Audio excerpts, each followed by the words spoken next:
Now, I would like to explain about the socio-emotional development. So, what is socio-emotional development? The socio-emotional development, how do children start to understand what they are feeling, and what they expect to receive from others. The concepts are at the heart of their socio-emotional wellness. They contribute to a child's self-confidence and empathy, her ability to develop meaningfully and lasting friendship and partnerships, and her sense of importance and value to those around her. Children's socio-emotional development influence all the areas of development like cognitive, motor, and language development are all greatly affected by a child feels about herself and how she able to express ideas and emotions. Proceed about socio-emotional conscience. Thus, the social-emotional consists of three main areas of child self-regulations. So, may tatlong uri po ng self-regulations ang socio-emotionals. So, yung una or yung first is acting. So, acting is a behaving a social approach, ways to ways that foster learning. And the second is feeling. Feelings understands other emotions and regulations of one's emotions. And the last is thinking. The thinking is regulations, attention, and thoughts.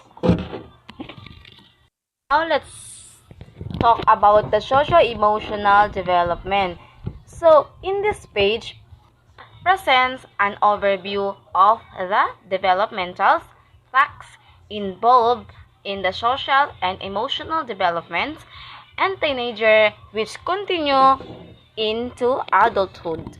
Now, let's talk about the socio-emotional development concept. So, the socio-emotional development concept is the process of developing the self-awareness, self-control, and interpersonal skills that are vital of schoolwork and life success. People with strong socio-emotional skills are better able to cope with everyday challenges and benefits academically, professionally, and social. Last is the importance of socio-emotional development. So, the importance of socio-emotional development is a vital for students because it teaches them crucial life skills, including the ability to understand themselves, development a positive self-image, take responsibility for their actions, and force relationship with the people around them. And that's all, everyone. Thank you. Development and self and social understanding. Young children begin developing social understanding very early in life. Before the end of the first year, infants are aware that other people have perceptions, feelings, and other mental states that affect their behavior, and which are different from the child's own mental state. A child's knowledge, belief, judgments, and feeling about themselves are known as the sense of self. Particular sub-elements of self-perceptions go by variety of names, including self-concept, self-esteem, and self-worth, and they are closely related. Self-development is the process of learning new things and building new skills that help us increase our chance of success, achieving our goals, and manifesting our dreams. Some examples of self-growth include learning to control your emotions, development of growth mindset, and learning resilience. Socio-personality development involves an individual development of social understanding, relationship, self, and conscience. These aspects are important because they affect how individuals interact with social world. Social understanding involves understanding social cues, norms, and emotion in others. Relationships help individuals learn about social interaction, empathy, and cooperation. Self-development involves understanding oneself, including personality traits and belief. Conscience is an internal sense of pride and moral reasoning and behavior. Researchers identify factors that promote healthy development. Healthy social development is important for children, mental health, and well-being. They learn about the social world and social skills from daily interaction with family. Teachers and friends, positive social environments help children learn communication, cooperation, and conflict resolution skills, while negative ones can have adverse effects on their mental health. Teachers and educators can promote healthy social development by creating supportive and inclusive learning environment and teaching important social skills. Freud's psychoanalytic theories. Sigmund Freud is considered to be the founder of the psychodynamic approach to psychology, which looks to unconscious drives to explain human behavior. Freud believed that the mind is responsible for both conscious and unconscious decisions. Number 1 is oral. Birth to 1 year, libido is centered in the mouth, leads to thumb sucking, smoking, nail biting, and other oral behaviors when stressed ID periods. Number 2, anal. 1 to 3 years, libido is centered on the anus.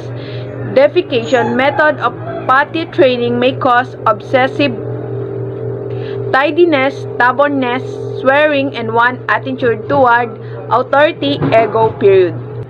Number 3, phallic. 3 to 6 years, libido is centered in the genitals, lead to erotic attraction, jealousy, fear of rejection, Oedipus complex period. Latency. 6 years to puberty, dormant period leads to the channeling of sexual energy into studies, friend, pastimize, ego, and superego period. Genital. Number 5, genital. Puberty to adult, libido is centered on shared sexual pleasure rather than selfish. Phallic stage, finding the right partner or sexual perversions, superego, ego period. There's a 2 instinct in psychoanalytic theories. Number 1 is life instinct. Are those that relate to a basic need for survival, reproduction, and pleasure. They include such things are the need for food, shelter, and love. Number 2 is dead instinct, are the result of an unconscious need for death, which Freud believed all humans have. Ang modelong ito ay binubuo ng 3 sangkap na di pisikal na tungkulin ng personalidad. Ang unang sangkap ay ID na pinakaimbaakan ng mga instinct sa pakiramdam na ukol sa sexual na pangangailangan at kagustuhan o ng tinatawag ni Freud na libidinal theory na kailangang matugunan. Ang ego naman ay nagkokontrol ng mga ekspresyon ng pakiramdam kaugnay sa libido base sa kung ano ang gusto at itinakda ng lipunang ginagalawan. At ang superego naman ay nagsasabi kung alin ang tama at mali sa kanyang gagawin at desisyon. Erikson's psychosocial development theory postulates that people advance through the stages of development based on how they adjust to social crises throughout their lives. Erikson's introduced this psychosocial development, which addresses pattern changes in self-understanding, identify information, social relationship, and worldview across the lifespan. There are 8 stages of psychosocial development by Erikson. Infants rely solely upon their caregivers. Thus, if caregivers are responsive and sensitive to their infants' needs, it helps their infants develop a sense of trust, while caregivers who do not meet infants' needs may cause the baby to develop feelings of anxiety, fear, and mistrust. Stage 2. Autonomy versus shame and doubt.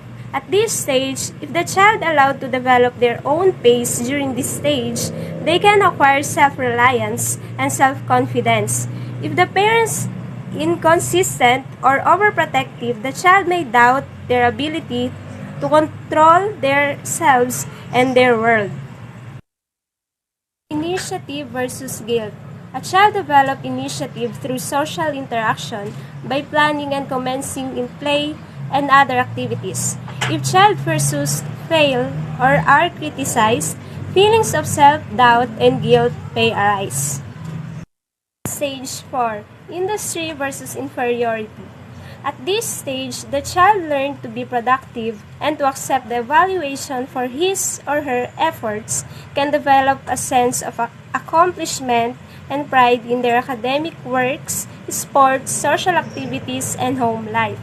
If the child feels they do not measure up, inferiority and incompetence may be established. Identity versus role confusion.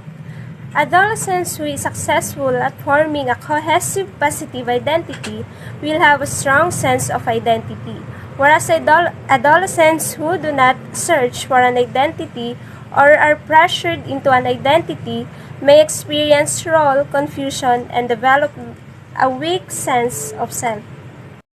Intimacy versus isolation. A strong sense of self developed in adolescence in order to create intimacy relationship during this stage. A lack of positive self-concept may experience emotional isolation or loneliness. Generativity versus stagnation. In this seventh stage in Erikson's psychosocial development theory occurs during middle adulthood. Individuals have a positive goal of generativity. This results in procreation along with the fulfillment of parental and social responsibilities. Integrity versus despair. The final stage of psychosocial development during old age, in this period when a person reflects on life, either develop a sense of satisfaction with their life and approach death with peace, or develop a sense of despair over missed opportunities and wasted time. So next we will talk about Albert Bandura theory, which is social learning theory. So what is social learning theory? It is about emphasizing the importance of observing, modeling, and imitating the behaviors, attitudes, and emotional of others. We have 4 stages of Bandura social learning theory. First is attention. The learner must first pay attention to the behavior being exhibited. So, for example, in a human, it is the first step to know each other. Mostly nangyayari to kapag first day of school. Kumbaga parang alam na natin na if first day of school, wala tayong masyadong kilala. So, and then yung magiging seatmate mo, there's a possible na siya yung magiging friend mo. But before mo siya magiging friend, i-observe mo muna yung magbibigay ka muna ng attention para i-observe yung behavioral na meron siya. Next is retention. An observer retains the sequence of behaviors and consequences which they can retrieve for future imitations of the behaviors. Next is reproduction. Is a behavior concerns the physical and mental ability of the individual to copy the behavior he or she observe. And lastly is motivation. To have the most success for any observational learning, you need to be motivated enough to imitate the behavior that was modeled. So for example, if a student sees someone being rewarded, they are more likely to continue the behavior. Okay, for example, kapag sa school, if you got the highest score and then kumbaga parang magre-reward sa kanila yung teacher. So, it has a possibility na ma-encourage yung iba or ma-motivate sila na tumulad, na to get highest score. Ganun. So likewise, if they see someone punished or ignored, they may be extinguish the behavior. So next we will talk about Bandura's social learning theory principles. First is observational learning. Where is the place you go when you want to learn new? Okay, for example, sa school. And then second is retention and context. We learn by internalizing information in our memories, and when we are required to respond to a similar situation, we recall the information. Okay, for example, personal experiences. Third is motivation and reward. Adults learners need to have a motivation learning. Fourth is state of mind. In social learning theory, the state of mind is also crucial to learning. General principles of social learning theory. People can learn by observing the behavior of others and to outcomes of the behavior.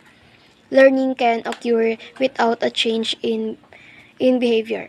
Cognition play a role in learning. There are three core concepts of the social learning theory, which is people can learn through observation. Internal mental states is essential in the learning process. Learning does not necessarily lead to change in behavior.